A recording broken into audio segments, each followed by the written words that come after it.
Hello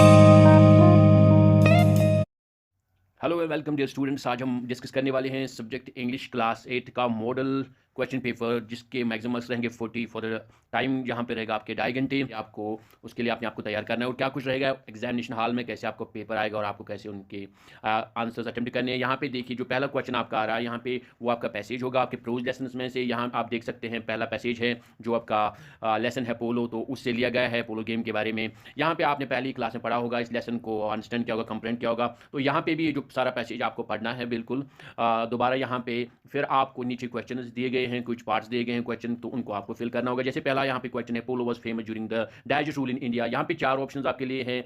ए है Mughal and slave dynasty, B है Rajput and slave dynasty, इसके बाद C slave and noble dynasty, और डी है मुगल एंड राजपूत। तो यहाँ पे आपको जब आप इस पैसेज को पढ़ेंगे तो आपको पूरा यहाँ पे अंडरस्टैंड होगा। यहाँ तो एक तो मुगल्स ने इसको इंपॉर्टेंस दी थी और दूसरा राजपूत किंग्स ने, तो इसका आंसर रहेगा डी मुगल एंड राजपूत। तो इस पैसेज को पढ़ के आपको बिल्कुल ये अंडरस्टैंड हो जाएगा कि मुगल और राजपूत इनका जो ये जो हुक्मरान थे इन्होंने बहुत ज़्यादा इंपॉर्टेंस दी। ये खेलते थे, खुद भी खेलते, और इस जो भी फंड्स वगैरह इस खेल को मुनक्किद करने में लगते थे तो ये फराहम करते थे। तो इसका आंसर रहेगा डी पार्ट। इसके बाद दूसरा क्वेश्चन जो है, Sultan Qutbuddin Aibak died of dash while playing polo, fill in the blank. हमें फिल इन द ब्लैंक करना है। जब आप इस पैसेज को पढ़ेंगे यहाँ पे तो लिखा हुआ है फैटल एक्सीडेंट, तो died of A fatal accident, तो यहाँ आपको लिखना है फैटल एक्सीडेंट। ये भी आपके पैसेज से आंसर आ रहा है। पहले मैं कह दूं कि जब आप पैसेज आराम के साथ पढ़ेंगे, इसको कंप्रेहेंड करेंगे, समझेंगे, तो ये नीचे वाली क्वेश्चंस बिल्कुल आप आसानी के साथ कर पाएंगे। इसमें आपको ज़्यादा परेशानी की जरूरत नहीं है। तीसरा क्वेश्चन है, medieval times were famous for. तो यहाँ पे हमें 4 ऑप्शन है। मिडीवल टाइम्स में क्या ज़्यादा मशहूर था? क्या पोलो था, पोलो फील्ड्स, पोलो स्टिक्स या पोलो हॉर्सेस? तो ये ज़्यादा गेम के मतलब बात कर रहा है। तो पहले आप देखेंगे polo, polo was widely played in medieval times, तो ये पोलो की बात हो रही है।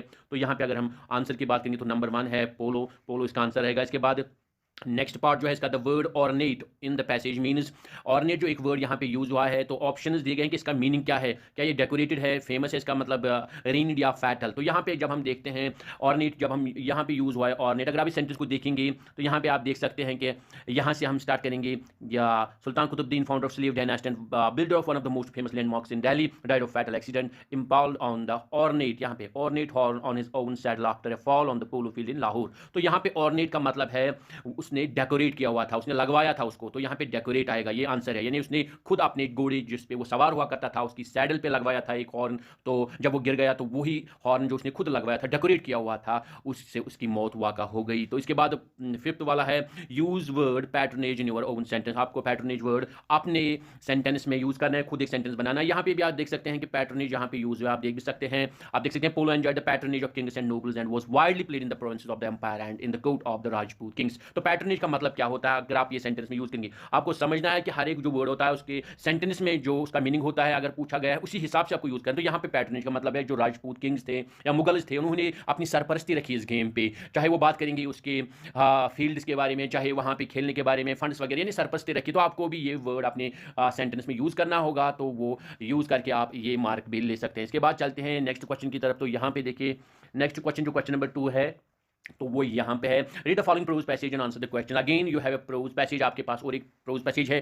तो यहाँ पे आपको ध्यान में रखना है, कभी आपका सीन होगा जो आपके टेक्स्ट होगा, कभी अनसीन पैसेज भी हो सकता है। तो ये दूसरा पैसेज भी आपको ये भी आराम के साथ पढ़ना है, कंप्रेहेंड करना है। उसके बाद नीचे जो क्वेश्चन दिए गए हैं उन क्वेश्चन की तरफ आपको ध्यान देना है। पहला क्वेश्चन है, इनके फिर आपको आंसर्स भी लिखने हैं। पहला है number 1, what should we look at to जज the character of a man, answer in 1 और 2 वर्ड्स। तो ये पैसेज आप जब देखेंगे तो यहाँ पे आप पढ़ेंगे ये वाला, watch a man do his common actions. तो मोस्ट कॉमन एक्शन ये वाला, ये 2-3 वर्ड्स इसके आंसर रहेंगे। इसके बाद व्हाट इफेक्ट ग्रेट ओकेजन्स, दूसरा हम बात करेंगे दूसरे क्वेश्चन की, what effect great occasions have even on the lowest human beings, ये वाला क्वेश्चन। तो इसका आंसर यहाँ पे आपके पास आएगा, great occasions rose even the lowest human being to some kind of greatness, ये इसका आंसर रहेगा। इसके बाद तीसरा है, who is great in the actual sense, इसका आंसर भी बिल्कुल पैसेज में यहाँ पे देखिए, but alone is really great, but he alone is really great whose character is great always. तो यहाँ पे देखिए ये वाला पार्ट इस क्वेश्चन का आंसर रहेगा। इसके बाद चौथा है, the suitable title of the passage can be, ये जो पैसेज है आपको बोलना है कि इसका टाइटल होता है कि जो कोई पैसेज है ज़्यादा जिसके बारे में बात हो रही है, मेन फोकस किस पॉइंट पे रखा गया इस पैसेज में। तो यहाँ पे 4 ऑप्शन हमारे पास हैं, आप देख भी सकते हैं।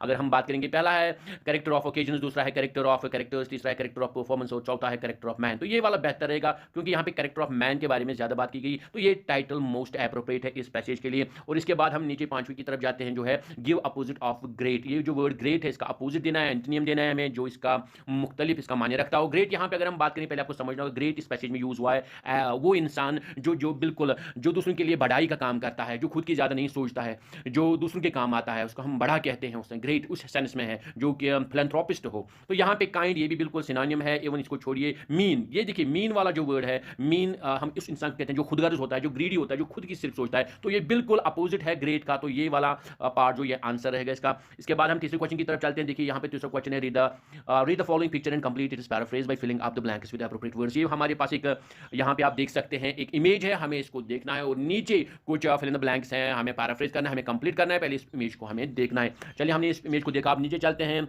जो इसके क्वेश्चन हैं अगले पेज पे चलते हैं। क्या क्वेश्चन है यहाँ पे देखिए।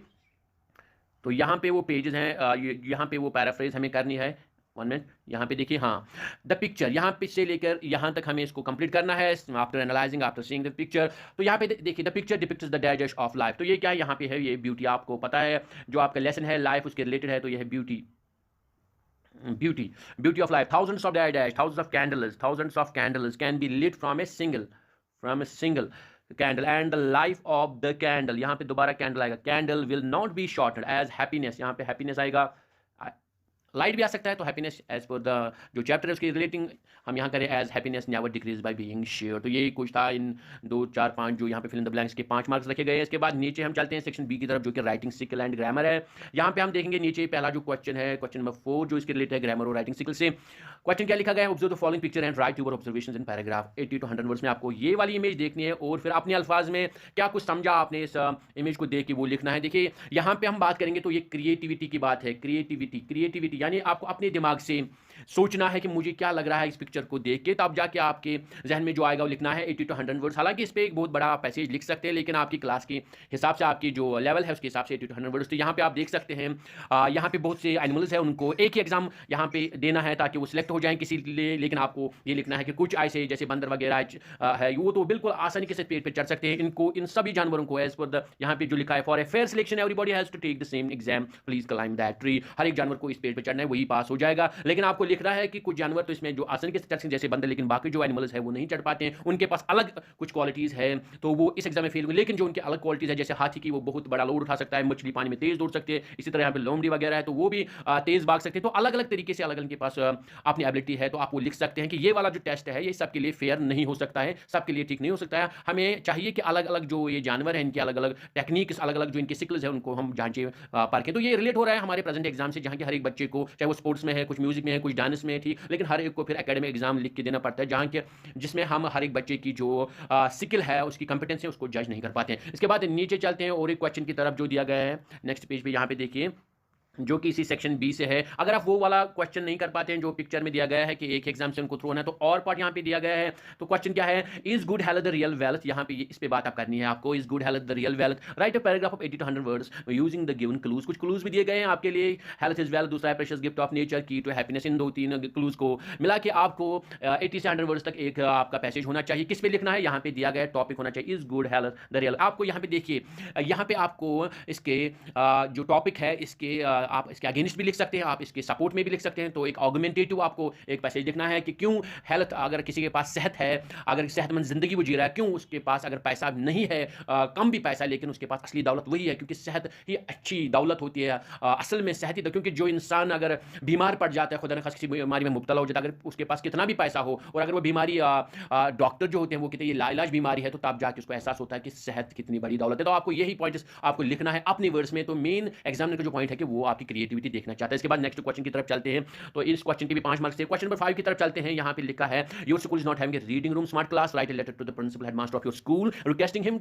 her to establish a reading room smart class in your school for benefit of the staff as well as the students। तो आपको एक लेटर लिखनी है आपने प्रिंसिपल या हेडमास्टर के नाम की, आपके स्कूल में एक रीडिंग रूम नहीं है, या स्मार्ट क्लास की बात करेंगे अगर प्रेजेंट टाइम में, तो आपको रिक्वेस्ट करनी है उसको कि वो हमारे स्कूल में लगवा दें। वो रूम होना चाहिए रीडिंग रूम का स्मार्ट क्लास रूम, जिससे कि बच्चों को भी फायदा मिले और उस्ताद किराम को भी फायदा मिले। आपको पता होगा कि आपने अपनी क्लास में सीखोगे लेटर कैसे लिखनी है। आपको बोल्ड साइड में लिखना है, तो लेफ्ट साइड में आप कुछ लिख सकते हैं, पहले एड्रेस, प्रिंसिपल, हेडमास्टर, फिर नाम स्कूल का, फिर जगह का नाम, फिर आप सब्जेक्ट लिखेंगे, फिर सर और मैडम लिखेंगे, फिर डिटेल में बॉडी लिखेंगे, लिखेंगे और नीचे अपना नाम लिखेंगे यहाँ पे, तो ये आपकी लेटर हो जाएगी। ज़्यादा आपको बड़ा लिखने की जरूरत नहीं है इन प्रिसाइज मैनर में, क्योंकि only 2 marks, it has got only 2 marks, 2 he marks है इसके लिए। अगर ये वाला क्वेश्चन आपको नहीं आ गया तो दूसरा क्वेश्चन यहाँ पर है, और पार्ट यहाँ पे दिया गया है, your family is inviting all near and dears including family friends on any special occasion you have been asked to invite your close friends as well, write an email to your friend inviting him to the said function. आप पहला वाला question नहीं आया, letter नहीं आए तो कोई मसला नहीं, यहाँ पे आपके पास दूसरा क्वेश्चन दिया गया है, आपको ईमेल लिखना है। अगर आप मॉडर्न गैजेट्स के साथ करते हैं, जैसे आपका लैपटॉप है, पीसी है, सेल फोन है, आपका स्मार्टफोन, उस पर भी आप ईमेल लिख सकते हैं। आपको ईमेल लिखना होगा, बिल्कुल यहाँ पे भी आपको ईमेल में आपको पता होगा टू लिखना है, फिर सब्जेक्ट लिखना है। सब्जेक्ट क्या रहेगा, आपके पास इन्विटेशन है, उसका सब्जेक्ट आप इन्विटेशन लिखेंगे तो पहले,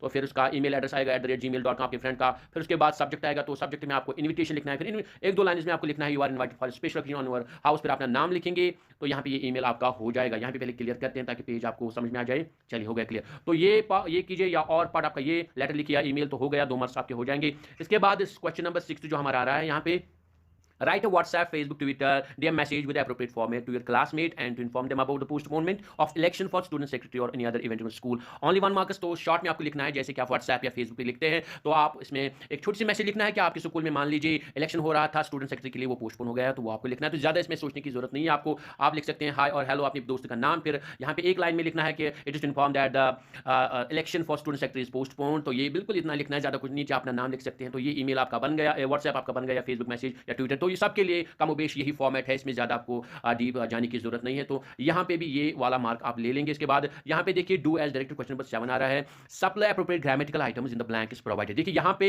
एक पैसेज आ रहा है लेकिन ब्लैंक इसमें है, इसमें हमें ग्रामेटिकल आइटम्स डालना। ग्रामेटिकल आइटम्स में क्या आता है, प्रोपोर्शन आ सकता है, कंजक्शंस आ सकते हैं, आपके मॉडल्स आ सकते हैं, आपके वहाँ पे आर्टिकल्स आ सकते हैं, ये सारी चीज़ें आ सकती है इस पैसेज में जो आपको कंप्लीट करना होगा। चलिए हम इसको कंप्लीट करते हैं, यहाँ पे देखते हैं क्या कुछ आ सकता है। मैं इसको पढ़ भी लेता हूँ, स्टार्ट करेंगे। The newspaper is one dash dash the significant science of modern civilisation. तो यहाँ पे पहला जो, इसको जूम कर लेते हैं, the newspaper is one of, तो यहाँ पे आएगा of the significant science of modern civilisation. It is the most popular form of reading in the present times. It dash dash it interests all sorts of people, तो यहाँ पे आएगा present times as it interests all sorts of people. इसके बाद it is full of political news, sports and commercial news as well as articles bye well known writers, तो यहाँ पे कोई ब्लैंक नहीं है। इसके बाद newspaper dash dash us both entertain and informed, and newspaper keep, यहाँ पे आएगा keep us both entertain and informed. इसके बाद newspaper also tell people what their rights are and teach them how they protect, how they can protect and exercise these rights by placing before a reader new viewpoints every day. They stimulate thought and increase the power of independent thinking. Thus newspapers contribute to the development of knowledge and their educative influence is indeed immense. तो यहाँ पे आप देख सकते हैं इस passage को हमने कंप्लीट किया, फिल इन द ब्लैंक, जो ब्लैंक्स उनको फिल किया, यहाँ पे कुछ प्रपोर्शंस आए, यहाँ पे वर्ब भी आ गया, यहाँ पे मॉडल, यहाँ पे आर्टिकल भी आ गया, तो ये सारा कुछ करके आपको 5 मार्क्स मिलेंगे। तो इस तरीके का पैसेज भी आपको इस साल अपने एग्जामिनेशन हॉल में देखने को मिलेगा आपके पेपर में। इसके बाद नेक्स्ट सेक्शन की तरफ चलते हैं, जो नेक्स्ट क्वेश्चन है। तो यहाँ पे देखिए आप, नेक्स्ट क्वेश्चन क्या है हमारा, डू एज डायरेक्ट, तो चेंज ऑफ नरेशन हमें करनी है। चेंज ऑफ नरेशन में है 2 सेंटेंस आपके पास होंगे एग्जामिनेशन हॉल में इस साल भी बिल्कुल। पहला यहाँ पे देखिए चेंज ऑफ नरेशन में हमें क्या करना होता है, डायरेक्ट इंडायरेक्ट या इनडायरेक्ट टू डायरेक्ट हमें करना होता है। जो आपने इसके रूल्स है वो आपने पढ़े होंगे। यहाँ पे आप 2 सेंटेंस हम देखते हैं इनका क्या आंसर रहेगा, कैसे आपको करने। नंबर 1 है शी सेड टू मी, फिर कामा, फिर है invert comma start my father is going for Hajj tomorrow, तो इसका बन सकता है, ये तो पहले आपको पता है, ये डायरेक्ट स्पीच में आप यहाँ पे ध्यान में रखेंगे। ये वाला हिस्सा जो है होता है इसको कहते हैं रिपोर्टिंग वर्ब, और ये वाला जो कामाज में होता है इनवर्ट कामाज को कहते हैं रिपोर्टेड स्पीच। अब यहाँ पे इसको पहले क्लियर कर लेते हैं, फिर बात करेंगे इसके बारे में। यहाँ देखिए, तो ये रिपोर्टिंग वर्ब और रिपोर्टेड स्पीच होता है। अब ये डायरेक्ट में आपने पहचाना क्योंकि इनवर्ट कामाज वहाँ पे है, आपको ये रूल आपने पढ़ा होगा। अब इसको क्या आ सकता है आंसर, पहले तो हम यहाँ पे लिखेंगे she told me that her father was going for हज नेक्स्ट डे, तो ये इसका आंसर रहेगा। इसके बाद दूसरा है ही सेड, फिर है comma, question comma start why are you crying unnecessarily. यहाँ पे देखिए पीछे है नोट ऑफ इंट्रोगेशन, तो ये क्वेश्चन रहेगा। रिपोर्टिंग वर्ब में आपको चेंज करना, हम लिखेंगे यहाँ पे he asked me why I was crying unnecessarily. यहाँ पे आर के बदले वाज, यहाँ पे इसके बदले वाज, तो ये आपने रूल पढ़ा होगा, प्रेजेंट पास्ट में चेंज हो जाता है। फिर यू के बदले मैंने आई यूज किया, यहाँ पे प्रोनाउंस को भी आपको चेंज करना होगा अकॉर्डिंग टू द रूल, तो ये आपने पढ़ा होगा। तो ये बिल्कुल चेंज ऑफ नरेशन आपके 2 मार्क्स आने वाले हैं इस साल भी। इसके बाद नेक्स्ट हम चलते हैं सेक्शन सी की तरफ, जो कि है लिटरेचर, और यहाँ पे क्वेश्चन नंबर 8 आप देख सकते हैं, answer any 5 of the following 5, आपको 5 क्वेश्चन का जवाब देना होगा। हालांकि यहाँ पे 8 क्वेश्चन होंगे। Answer any 5 of the following question 20-30 words, आपको 20-30 वर्ड्स में आंसर देना होगा। ये जो सारे क्वेश्चन रहेंगे ये आपके टेक्स्ट बुक में रहेंगे, हालांकि कुछ ऐसे क्वेश्चन भी आ सकते हैं जो कि एग्जामिनर बिल्कुल आपके विद इन टेक्स्ट में से निकाल सकता है। अगर आपने तमाम लेसन्स को, प्रोज, पोएट्री और जो दूसरे वहाँ पे शॉर्ट स्टोरी है उनको पढ़ा होगा, लाइन टू लाइन अंडरस्टैंड किया होगा, तो आप अपने अल्फाज में उन सवालों के जवाब लिख सकते हैं और अच्छे मार्क्स हासिल कर सकते हैं। यहाँ पे आप ये सवाल देख सकते हैं, बिल्कुल आपके टेक्स्ट बुक में से है। अगर मार्क्स की बात करें 10 मार्क्स मिलेंगे आपको टोटल सेक्शन सी से, क्योंकि हर क्वेश्चन के आपको 2 मार्क्स मिलेंगे, 5 करने आपको तो 10 मार्क्स आपको मिल जाएंगे। यहाँ पे आप देखिए पहला वाला question, how did polo come to Ladakh, इसका आंसर भी आपने लिखा होगा। यहाँ पर मेरी सजेशन रहेगी कि अगर आपने अंडरस्टैंड किया है तमाम जो लेसन है अपने बिल्कुल आपने कंप्रहेंड किया है अच्छी तरह से, आप अपने अल्फाज में लिखिए। आपको मेमोराइज करने की जरूरत नहीं है, चाहे आपके टीचर या दूसरी जगह से आपको वो क्वेश्चन मेमोराइज करने की जरूरत नहीं है। अपने अल्फाज में अगर आपने राइटिंग स्किल पे भी ध्यान दिया है, अच्छा लिखते हैं, ग्रामेटिकल सेंस के साथ आप अपने आंसर्स यहाँ पे लिखेंगे, उसमें ज्यादा आपके मार्क्स आएंगे। और उससे और एक फायदा होगा कि आगे चलकर जो कि आपके अगले आने वाली क्लासेस हैं उसमें भी आपको मदद मिलेगी। आपको कॉन्फिडेंस आ जाएगा कि नहीं, पिछले साल मैंने अपने एग्जाम में खुद के आंसर लिखे थे, जो कि हर एक लेसन मैंने समझा था पूरी तरह से, और फिर आपके मार्क्स जब अच्छे आएंगे तो आगे चलकर ये आपको बहुत ही फायदा दे सकता है। तो यहाँ पे आप देख सकते हैं कि क्वेश्चंस आपके टेक्स्ट बुक में से है, how did polo come to Ladakh, दूसरा है why Brutus was called the noblest Roman of all of them, इसके बाद can we save our posterity from the harmful effects of polythene, how, इसके बाद चौथा question, what does the third wrinkle represent on the mother's face, पांचवा question, why is the poet confused when she meets the poet, how, इसके बाद question, how is the winter described in the poem summer and winter, सातवां question, what makes you think that the play a strange trial is a dream, और आठवां question है that which you call awakening is to find hangover why. यहाँ पे देखिए ये question, इसी तरह के क्वेश्चन जो है आपके एग्जाम में आने वाले हैं। 8 क्वेश्चन होंगे इस साल के पेपर में जो आपका जल्दी होने वाला है, और 8 क्वेश्चन में आपको 5 करने होंगे और आपको 10 मार्क्स मिलेंगे। दोबारा कहता चलूं कि अगर आपको बिल्कुल अंडरस्टैंड हर एक आपने लेसन किया है, आप अपने वर्ड्स में आंसर लिखेंगे, मेमोराइज करने की कोई जरूरत नहीं है कि उसमें क्या कभी कभी होता है बच्चे कोई वर्ड भूल जाते हैं, फिर सारा आंसर उनका रह जाता है। बेहतर ये है कि आपने राइटिंग स्किल पे ध्यान दें, प्रैक्टिस करें और अपने अल्फाज में आंसर लिखने की कोशिश करेंगे। सो डियर स्टूडेंट्स, ये था हमारा paper, model English paper for class 8। ऐसे ही इंफॉर्मेटिव और लेटेस्ट वीडियोस पाने के लिए चैनल को सब्सक्राइब